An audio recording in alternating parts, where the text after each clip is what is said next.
titeket újra itt a csatornámon. Visszatértem a nyaralásból, újult erővel, nem feltétlenül csoki barnán, mint ahogy szerettem volna, de mégis egy kis szint magamra applikálva, magamra nem tudom, mit csinálva. A lényeg, hogy újra itt vagyok, és már nagyon-nagyon hiányoztatok nekem. A mai videóban egy csomagot fogok nektek megmutatni, ami érkezett hozzám egy cég által, amiben nagyon-nagyon szuper és számomra újdonság termékek, mert ugye maga a márka is újdonság, és a termékek is újdonságok ezáltal, szóval ezt fogom nektek megmutatni, és a videó végén egy kis meglepetéssel is szolgálok nektek, úgyhogy mindenképpen tartsatok velem a videó további részében is. A szóban forgó márka a Weleda, ami nem tudom, hogy számotokra ismerőse egyáltalán, számomra abszolút nem volt az, és nagyon egy picit ismerős volt. Mondom, Weleda, nagyon-nagyon ismerős. Aztán rájöttem, hogy nekem a Weledáról ismerős, amit hogy nem ismerős, hanem így majdnem így össze tudtam rakni a kettőt, pedig tök más az egész. Szóval a Weleda, tudjátok, ez a háztartási dolgok, fölmosó, meg ilyenek, és hirtelen ez jutott eszembe, mondom, a Weleda kijött egy ilyen szépségápolási lánynal. Mondom, de jó. Aztán rájöttem, hogy tök más az egész, csak nagyjából a név hasonlít. Úgyhogy, na mindegy, nézzük, hogy maga a márka az mit ír magáról. A Weleda egy világszerte kedvelt kozmetikai márka, amely termékeinek minősége és környezettakarékossága révén egyedülálló. A márka filozófiája a legmagasabb minőségi normák betartása és a természeti erőforrások fenntartható kiaknázása. A Weleda cég saját kertjeiben maga termeszti a gyógynövényeket, minden készítményét gyengédgyártási eljárásokkal és csak természetes alapanyagokból állítja elő. A Weleda termékek mesterséges tartósítószert nem tartalmaznak, társaság története 1920-ra nyúlik vissza, blablabla. A Weleda készítmények rendkívül kíméletesek a bőrhöz, tulajdonságaiknak köszönhetően a nagyon érzékeny bőr ápolására is alkalmasak. Szóval, én úgy vettem ki, hogy ez egy nagyon-nagyon szuper márka, és állítólag természetes, és mindjárt kikapcsolom a laptopomat. Kettőnek megnéztem az összetevő listáját, és nem a legjobb szerintem, legalábbis krémmánia alapján. Na mindegy, állítólag természetes, hát mindegy, nézzetek utána, hogyha érdekel titeket ez a téma. Ebben a Douglas szatyorban raktam bele a dolgokat, egyiket sem próbáltam, és egyet próbáltam még, arról majd elmondom, hogy mit gondolok, de csak egyszer próbáltam, úgyhogy akkora nagy tapasztalatom még nincs vele kapcsolatban. 6 termék érkezett hozzám, és ezeket fogom nektek most megmutatni. Az első egy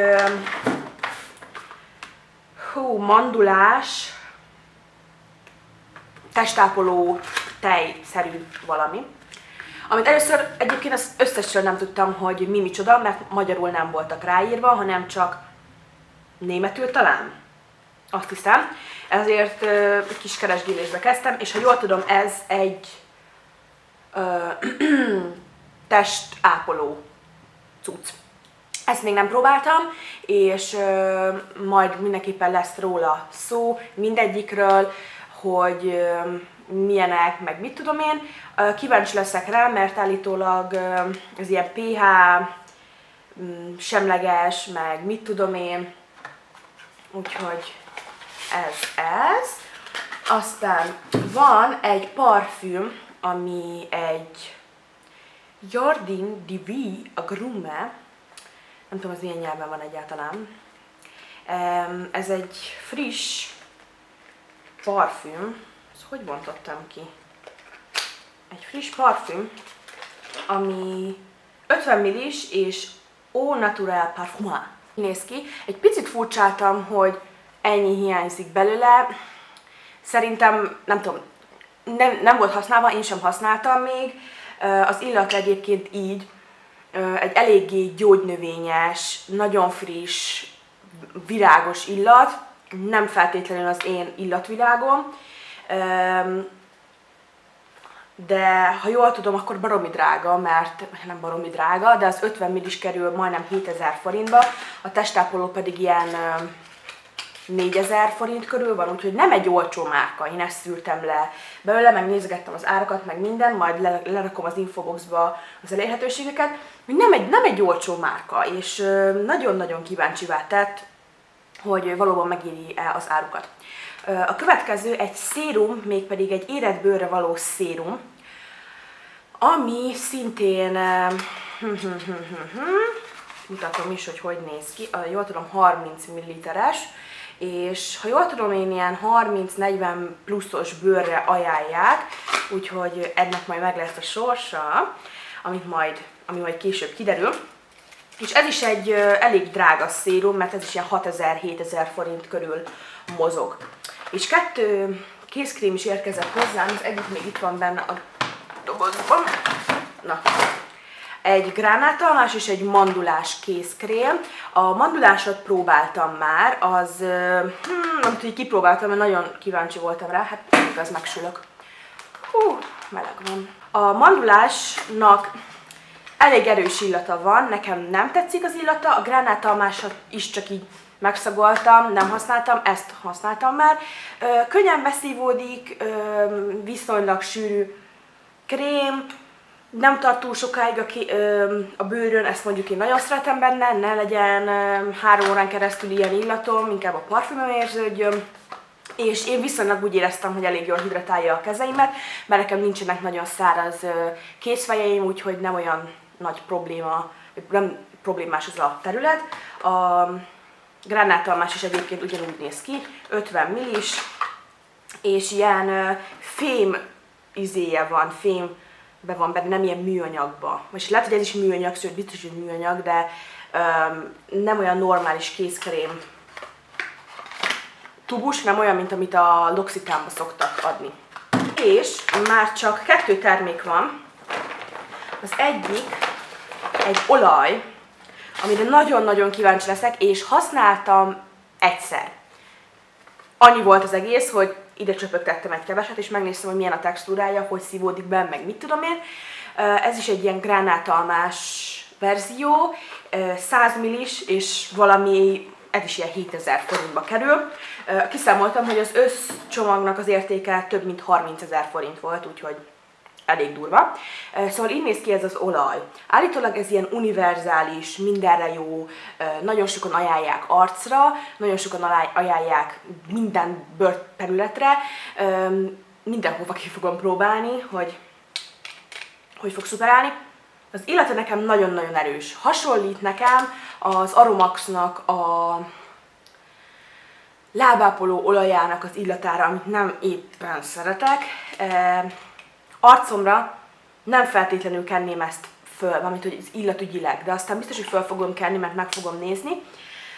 Szóval ez konkrétan ilyen regeneráló olajnak írja le, de majd mondom, leteszem az elérhetőségeket az infoboxba, és azt írja, hogy ilyen antioxidáns tartalma, meg mit tudom én, annyira nem néztem utána, mondom, csak németül, meg lengyelül, meg mit tudom én, milyen nyelven van ráírva, úgyhogy én meg egyiket sem beszélem, úgyhogy nem tudom. És az utolsó termék az egy tusfürdő, ami még le van zárva, még ezt sem próbáltam ki. Nem értem, szóval ez egy állítólagosan tök természetes alapanyagokból készült márka, de akkor miért van itt a második helyen az alkohol? Nem értem. Akkor miért van itt a... Jó, mondjuk SLS nincs benne. De valami szantán gumi, az benne van. Szóval mindegy, nem tudom, majd utána nézek. Lehet, hogy jobban fel kellett volna készülnem erre a videóra, hogy akkor jobban mondjam, hogy hát akkor ez tényleg az-e, vagy nem. De én úgy látom összetevők ügyileg, hogy ez nem igazán olyan nagyon természetes. Meglettek volna a termékek, és majd mindenképpen lesz róluk szó, hogy váltak be, mint váltak be, hogyha valamelyik kedvences videóban feltűnik, vagy kedvences, antikedvences videóban, akkor majd tudjátok, illetve blogposztot is tervezek róla írni, illetve namaste. Egy nyereményjátékot szeretnék nektek hirdetni. Facebookon fogom ezt a nyereményjátékot így intézni, szóval ott fogtok tudni majd jelentkezni. A Facebook oldalamnak a linkjét leteszem az infoboxba, ott fogtok tudni jelentkezni, és ott fogjátok megtalálni ott fogjátok megtalálni a szabályokat, meg mindent, ami a nyereményjátékkal kapcsolatos. Köszönöm, hogy ma is velem tartottatok, remélem tetszett ez a videó, és remélem, hogy jelentkezni fogtok a nyereményjátékra is, és remélem, hogy nem zavar ez a szék, amit röcsög alattam. Legyen csodaszép napotok, vigyázzatok magatokra! Sziasztok!